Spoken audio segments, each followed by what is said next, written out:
कि जब आप बौने लोगों के बारे में और बौने लोगों को बड़ा बनाते हैं और छोटे लोग सत्ता पे काबिज हो जाते हैं, इंस्टीट्यूशन पे काबिज हो जाते हैं, तो छोटे लोगों की तस्वीरें देख देखकर आपका बच्चा भी छोटा बनने की कोशिश करता है। और हमारे देश में तो बहादुरों को कायरता के साथ इतिहास ने दफनाया, समाज ने दफनाया, और समाज ने उन बहादुरों को, जिनकी बहादुरी का किस्सा किसी से छुपा नहीं था, उसको बताने में बड़े शर्मा शर्मा के बताया। ये बात अलग है कि 70 साल में सत्ता बदली, तो सत्ता बदलने से कुछ लोगों को लगा कि हम भी अपनी बात कह सकते हैं।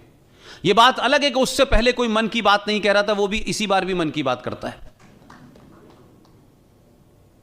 उससे हुआ क्या कि सुभाष चंद्र बोस के साथ क्या हुआ यह पूरे देश को पता चल गया, सावरकर के साथ क्या हो रहा है पूरे देश को पता चल गया। और कौन लोग थे जिन्होंने एक डॉक्यूमेंट पे साइन किए थे और भारत के आर्काइव में रखा हुआ था कि Subhash Chandra Bose is a war criminal, जिंदा या मुर्दा जब भी पकड़े जाएंगे। उस वक्त की ब्रिटिश सरकार, ये बात अलग है कि वो चले गए, उनके हवाले होगा। इस डॉक्यूमेंट को इस देश में किसने छुपाया और किस मकसद से छुपाया, और कौन लोग थे जिन्होंने यह जघन्य अपराध किया। ऐसे ही एक बहादुर है। हमारी समस्या यह है कि जो हमारे दिलों का हीरो है वो किताब में नहीं है, और जो किताब में पढ़ाया जा रहा है वो हमारे दिलों में नहीं है। हमारी संकट यह है, सरकार कुछ चाहती है, समाज कुछ चाहता है। समाज का हीरो कोई और है, सरकार का हीरो कोई और है। लिहाजा 21 अक्टूबर 1943 को सुभाष चंद्र बोस ने भारत की आजादी की घोषणा की। मोयान जो नॉर्थ ईस्ट के अंदर जगह है, वहां से लेके पूरा नॉर्थ ईस्ट उनके कब्जे में था। बंगाल के अखबार पढ़िए जाकर के बंगाल में, और 70 साल का जीवन कोई किसी भी देश के इतिहास में एक लम्हे के बराबर होता है। उन अखबारों में जाके पढ़िए कि सुभाष चंद्र बोस ने जब इस आजादी की घोषणा की तो बंगाल में बंगाली लोग अपने घरों के बाहर जो भी कुछ उनके पास हथियार था उसे लेके सुभाष चंद्र बोस का इंतजार कर रहे थे कि वो जब आगे बढ़ेंगे तो उनके साथ हम चलेंगे।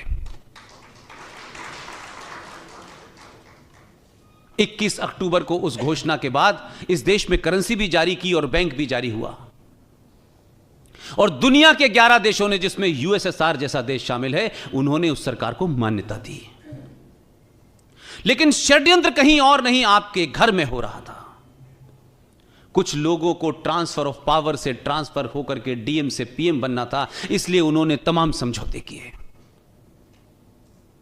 तो जो आदमी 43 के अंदर पूरे लाव लश्कर के साथ देश की आजादी की घोषणा करता है, 47 आते आते वो किस कॉन्स्पिरेसी का शिकार हुआ, यह देश को पता करने में 70 साल लग गए।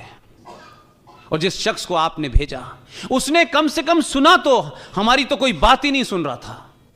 हमको तो राइट विंगर कहा जाता था, जबकि राइट विंगर से कहीं दूर दूर तक हमारा कोई लेना देना नहीं था।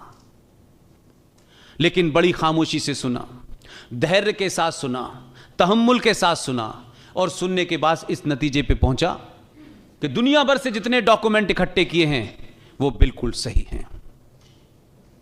और जब सही बात पता चल गई तो करेज देखिए, ये करेज आपने दिया है, देश ने दिया है, ये ताकत आपने दी है।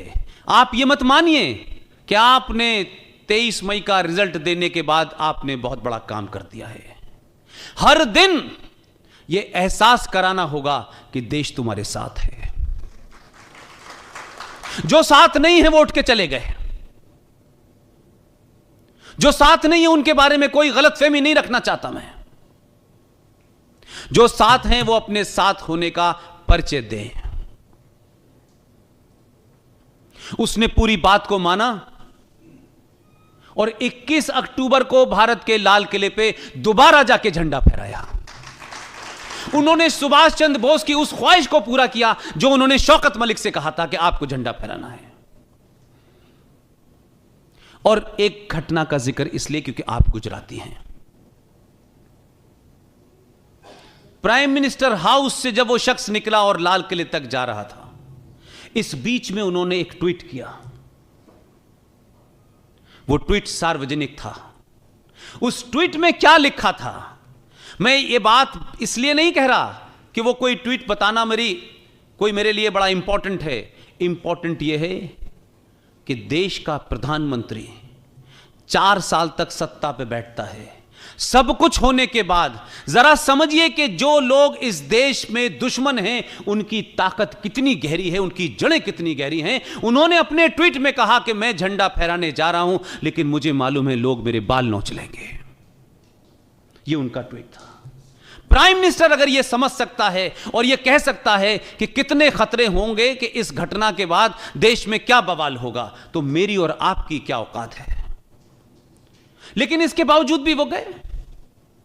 लगातार पूरी team, GD Bakshi, colonel R S Singh, Sushil Pandit, Gaurav Arya, Lalit Ambardar, हम सब ने कहा हम पीछे नहीं हटेंगे चाहे कुछ हो जाए। उसी दिन प्रधानमंत्री ने झंडा भी फहराया और देश के एक बड़े इतिहासकार को बुला के कहा कि मुझे 23 जनवरी, जिस दिन सुभाष चंद्र बोस का जन्मदिन होता है, मुझे इसी लाल किले के अंदर दुनिया का सबसे बेहतरीन सुभाष चंद्र बोस का म्यूजियम चाहिए। आप में से जितने लोग हैं और खासतौर से जो नई नई शादी करते हैं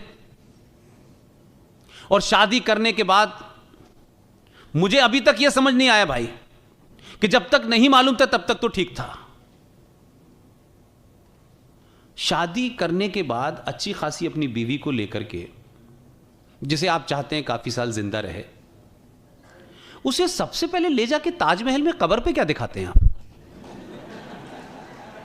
कि तुम्हारी भी कब्र ऐसी बनाऊंगा। भाई मुझे बताइए, समझ में नहीं आया मुझे। जिस पूरे फ्रॉड नैरेटिव को क्रिएट किया कि ये मोहब्बत का ये निशानी है। अब ये मोहब्बत की निशानी कोई कब्र कैसे हो सकती है यार। और मुसलमान भी जाते हैं, गैर इस्लामिक काम है तब भी कर रहे हैं। अगर आपको अपने बच्चों को, आने वाली नस्लों को, जो हमसे और हमारे बुजुर्गों से गलती हुई है और उसको सुधारना है, तो इस वक्त देश के अंदर बहुत बड़े बड़े काम हो रहे हैं। आप लाल किले में जाएं और सुभाष चंद्र बोस के उस म्यूजियम में अपने बच्चे को जब इस किनारे से ले जाएंगे और जब आखिर में निकालेंगे, मेरा दावा है कि वो जो कुछ बोलेगा आपको लगेगा एक और नरेंद्र मोदी तैयार हो गया।